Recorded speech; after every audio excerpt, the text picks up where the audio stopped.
안녕하세요. 한 주간의 따끈따끈한 이슈를 전해드리는 이슈 시간입니다. 안신혜고요. 또 옆에 권혁재 PD님 함께 할게요. 네. 안녕하세요. 안녕하십니까. 저희 방송이 나갈 때쯤이면 또 새해가 시작이 될 타이밍이기 때문에 저희 새해 인사드리고 시작할까요? 네, 좋습니다. 네, 자, 새해 복 많이 받으세요. 네, 한 새해 살 복 더 많이 먹습니다. 한 살 더 먹어. 왜 팩트 폭력을 하세요? 네. 다 같이 죽자. 아, 자, 우리가 이렇게 또 한 살 먹는 동안에도 모빌리티 이슈는 쉬질 않더라고요. 네. 권 PD님, 이번엔 어떤 이슈 준비해 오셨나요? 정부가 자율주행 4단계를 위해서 규제 개선에 나섰다는 소식입니다. 이거 좀 어려워서 제가 한번 좀 읽고 말씀을 드릴게요. 지난 23일에 국토교통부가 자율주행차의 상용화 및 사업 발전을 위해서 부처 합동으로 자율주행차 규제 혁신 로드맵 2.0을 마련, 관계 중앙행정기관과 함께 논의, 확정했다고 하는 소식입니다. 현재 자율주행차 기술이 레벨 2거든요. 네. 그러니까 뭐 발빠르게 움직인다 이렇게 볼 수 있겠죠. 자율주행 그 레벨에 대해선 얘기를 좀 많이 들어봤는데요. 레벨 4라고 하니까 정확히 또 감이 안 와서요. 어느 정도 단계죠? 우리가 일반적으로 자율주행차 뭐 레벨 몇 이런 거는 미국의 SAE, 미국 자동차 공학회라는 곳에서 선정한 기준이거든요. 총 6개 단계가 있습니다. 그래서 현재 진행형인 레벨 2 같은 경우에는 차량이 시스템이 조향과 그 다음에 가속, 감속을 서포트를 해줘요. 네, 그래서 차선 중앙을 유지해주는 차선 유지 장치 플러스로 앞차와의 간격을 생각해서 이렇게 주행하는 어댑티브 크루즈 컨트롤, 이 두 개가 동시에 들어간 차량을 자율주행 2단계 차량이라고 얘기를 하고요. 국토교통부는 이제 올해 자율주행 단계 레벨 3의 차량이 등장할 것이라고 시나리오에다가 작성을 해뒀는데요. 지금은 레벨 2 차량 운전해 보신 분들은 아시겠지만은 이 자율주행 기능을 켜놓더라도 운전자가 스티어링 휠에서 손을 놓으면 안 돼요. 손을 놓으면은 핸들을 다시 잡으라고 경고를 해줘요. 띠디딕 경고음 울리고. 타보셨구나. 이렇게 경보를 해주는데 레벨 3에서는 그런 게 없어집니다. 예, 주행 중에 스티어링 휠에서 손 놓고 뭐 책을 보시든 영상을 보시든 전화를 하시든 다 하셔도 상관이 없습니다. 대신 조건이 있어요. 시스템이 야, 나 지금 제어 못할 것 같은데 라고 판단하거나 야, 지금 상황이 좀 위험하다라고 판단하면은 운전자한테 운전에 개입하라고 요청을 합니다. 이때 운전자가 개입을 제대로 못해서 사고가 발생하면은 100% 운전자의 책임이에요. 그러면 정리를 하자면 레벨 2에서는 자동차 자율주행 시스템이 조력자의 역할이었다면 네. 레벨 3에서는 사람이 조력자 역할을 한다. 이렇게 한번 이해를 해봐도 괜찮겠네요. 그러니까 약간 제가 조금만 보정을 하자면은 레벨 2에서는 운전자가 모든 걸 해주고 네. 시스템이 서포트를 해주는 역할이었다면은 3에서는 시스템이 거의 모든 부분을 진행을 하는데 운전자가 중요한 순간엔 개입을 해야 되는 그런 상황이라고 보시면 될 것 같아요. 네네. 그리고 이제 국토교통부의 로드맵 2.0에 따르면은 2027년에는 이제 레벨 4의 차량이 등장할 것이라고 보고 있는데요. 이 레벨 4는 아까 전에 운전자한테 개입 요청한다 그랬잖아요. 이제는 그것마저도 안 합니다. 이 자율주행이 가능한 구간에서는 진짜 운전자가 아무것도 안 해도 돼요. 거의 모든 걸 믿고 맡기는 수준이네요. 네, 그렇죠. 이제 최종 끝판왕 레벨 5에서는 아까 전에 특정 자율주행 가능한 구간이라고 말씀드렸잖아요. 이게 아니라 그냥 전 구간에서 자율주행이 가능하고 심지어 운전자가 없어도 차량이 알아서 돌아다닐 수 있는 그런 단계를 의미합니다. 레벨 4는 2027년 정도에 가능할 것으로 국토부가 시나리오를 전망을 하고 있는데 이거 진짜 얼마 안 남은 거거든요. 그렇죠. 5년 안에 이 신기한 것들이 이루어진다고 하니까 정말 미래가 성큼 다가오는 것 같습니다. 그렇죠. 이게 일단은 이렇게 정부에서는 자율주행 4단계에 맞춰서 각종 규제 개선을 하고 있고요. 현대자동차 그룹은 R&D 부서에서 엔진 개발 부서를 폐지를 했습니다. 맞아요. 네. 그래서 이 전동화 모델을 개발하는 그런 쪽 부서에다가 좀 힘을 실어주는 그런 조직 개편을 진행을 했죠. 제가 이거 매주마다 드리는 말씀인 것 같은데요. 이제 진짜 미래가 아닙니다. 현실이 됐어요. 네. 방향성을 이제 그 조직 개편을 통해서 정확히 제시를 한 거죠. 네. 자율주행 시대가 온다고 하면 완성차 업체가 해야 될 일들이 많아진 건 알겠어요. 네. 시스템도 만들어야 되고 그 시스템을 유기적으로 잘 돌아가게끔 자동차에 집어넣는 뭐 그런 여러 가지 일들을 해야 될 텐데 정부도 바빠질 수 있다고요? 이게 생각보다 해야 될 게 엄청 많더라고요. 제가 이거 어제 자료 조사한다고 도로교통법하고 자동차관리법을 진짜 수없이 읽었습니다. 고생하셨습니다. 변호사 할 걸 그랬나 봐요. 아니, 이게 법률을 읽었다는 거는 이거에 맞춰서 개정을 해야 되는 법률도 많고 뭔가 손을 대야 될 게 많다라는 거거든요. 일단 로드맵 2.0에도 보면은요, 가장 최우선으로 해야 될 게 뭐냐. 네. 자율주행 자동차들이 보통 무선으로 업데이트를 한다고 하거든요. OTA라고 들어보셨죠? 오, 테슬라에 있는 그 시스템이잖아요. 네, 뭐 맞습니다. 아무 때나 그 테슬라가 그 네. 시스템을 개발을 하면은 우리 마치 아이폰 쓰는 것처럼 네네. 업데이트 한다는 그런 개념으로 생각하면 되는 거죠. 네, 맞습니다. 제조사에서 야, 이거 업데이트 해줄게 하고 딱 통신 쏴주면은 차에서 막 이렇게 받아들이는 거죠. 차가 점점 똑똑해진다는 네. 업데이트. 근데 이게 현행법에서 불법입니다. 네. 이 아, 현행법에서 진짜요? 이 자동차관리법 제66조 1항 13조의 다를 보면요.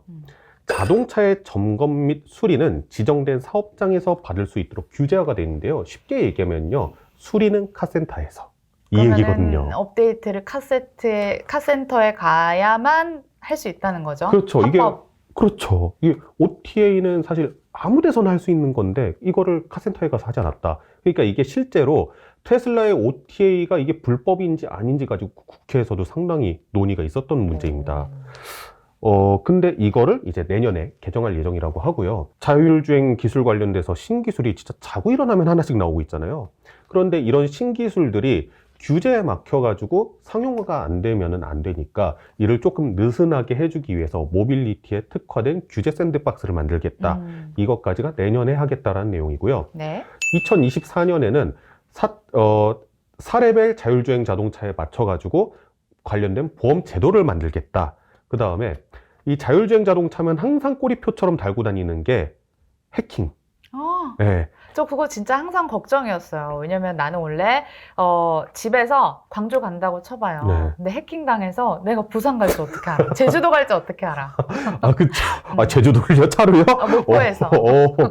예, 뭐, 그럴 수 있죠. 예. 사실, 뭐, 그게, 그런 장면들이 담긴 영화들도 많고요. 그래서 이런 것들을 이제 보안 관련해서 시스템을 만들겠다. 네. 예, 2024년까지 이런 거고요. 그 이후에도 보면은 운전자의 개념을 개정하고 관련한 의무사항에 대해서 규제를 완화하겠다. 법적인 내용이겠죠. 그 다음에 자율주행 자동차를 위한 차종 분류의 개선, 여객 운송 사업의 분류체계 규제를 완화하고 최종적으로 2028년에는 자율주행 자동차를 위해서 간소화된 면허를 신설하는 것이 목적이라고 합니다. 네, 새롭게 뭔가가 생기는 거니까 법도 새롭게 생겨야 되는 게 맞을 것 같고 운전자의 개념을 다시 세워야 되는 말이 정말 맞는 것 같아요. 네. 이제까지는 운전자가, 그러니까 사람이 운전을 했다면 자동차가 운전을 하잖아요. 개념 바꿔야 될 것 같습니다. 자, 그럼 정말 많은 것들이 변할 것 같은데 네. 정부가 이 계획을 정했던 그 시간 내에 실현이 가능할까요? 저는 오히려 기술 개발에 따라서 이게 좀 더 앞당겨질 수 있다고 생각하거든요. 왜냐면은 제가 이 도로교통법하고 자동차관리법을 봤다 그랬잖아요. 이미 자율주행 자동차에 대한 정의가 어떤 건지 명시가 되어 있고 관련된 법규들이 하나둘씩 생기고 있더라고요. 저희 얼마 전에 현대자동차와 CJ E&M 티빙이 OTT 협약 맺었다는 정보 한번 전달드린 적 있죠. 네.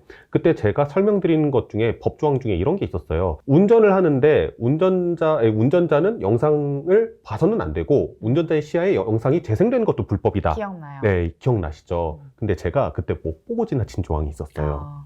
21년 10월 19일에 이제 신설된 내용인데요. 운전자가 자율주행 시스템을 사용하여 운전하는 경우에는 해당 규정을 적용하지 아니한다.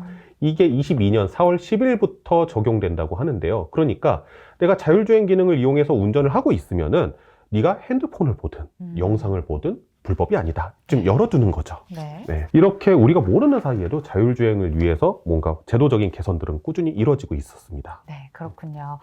말씀을 들어보니까 레벨 2에서 자율주행 그 레벨이 계속 올라갈수록 사람이 하는 일이 적어지는 것 같습니다. 이렇게 정리를 좀 하고 운전이라는 게 근데 만약에 사태에도 대비를 해야 되는 거잖아요. 그렇죠. 과연 레벨이 높아진 상태에서 사고가 발생한다면 누구 책임인가요?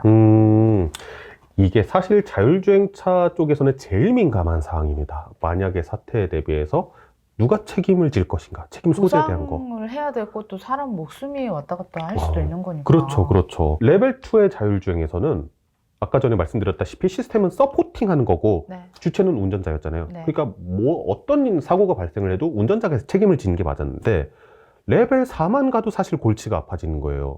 왜냐면 운전을 안 하잖아요. 네. 차량의 이동을 통해 가지고 이득을 보는 주체, 그러니까 차량의 소유자가 책임을 져야 되냐, 아니면은 자율주행 중에 사고가 발생했으니 시스템 로직을 잘못 만든 제조사가 책임을 져야 되느냐. 그러게요. 예. 계속 논의가 활발하게 진행이 돼야 되는 시점인 것 같습니다. 그렇다면 가장 앞서서 선진 사례라고 할 수 있는 독일은 어떻게 네. 이렇게 해결을 하고 있는지 궁금해지네요. 네, 그렇죠. 독일이 사실 이 부분에서 논의를 가장 활발하게 하고 있는 곳인데요. 이 레벨 4의 자율주행 차량에 사고가 발생했을 때 어떻게 할 것인가? 네. 이미 정부안이 작년이죠. 작년 2월 10일에 상정이 됐다고 합니다. 근데 이 해당 안에 따르면요, 아까 전에 말씀드렸던 자동차 소유주, 자동차 제조사, 그 외 3의 세력이 등장합니다. 네.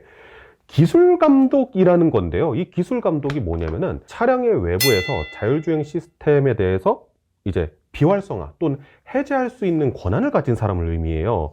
그러니까 이게 상당히 낯선 개념이라서 사실 저도 관련된 자료를 봐도 이해가 좀 안 되긴 했는데, 쉽게 말하자면은 항공산업의 관제사 있잖아요. 관제사와 비슷한 의미이지 않을까라는 생각이 듭니다. 차량에서 뭔가 안전하지 않은 신호가 떠요. 뭔가 문제가 생겼다라고 신호가 뜨면은 자율주행 기능을 통제를 하고 차량 소유주와 소통을 합니다. 왜 그래? 너 무슨 일이야? 해서 그 상황을 타개해 주는 사람이거든요. 네. 근데 이런 기술 감독이 생긴다고 하더라도 사실 책임의 주체가 누가 될 것인가는 좀 더 논의가 필요한 사항이라고 생각을 해요. 왜냐면은 일단은 뭐 보상 관련된 부분, 그게 민사적인 부분은 1차적으로 소유주의 보험으로 해결을 하면 돼요. 그 부분은.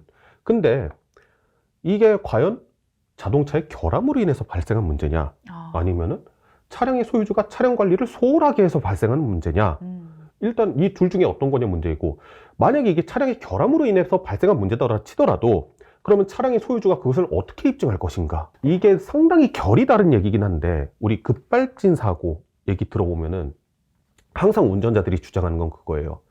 내가 제어하는 대로 차가 움직이지 않았다, 차가 지멋대로 갔다.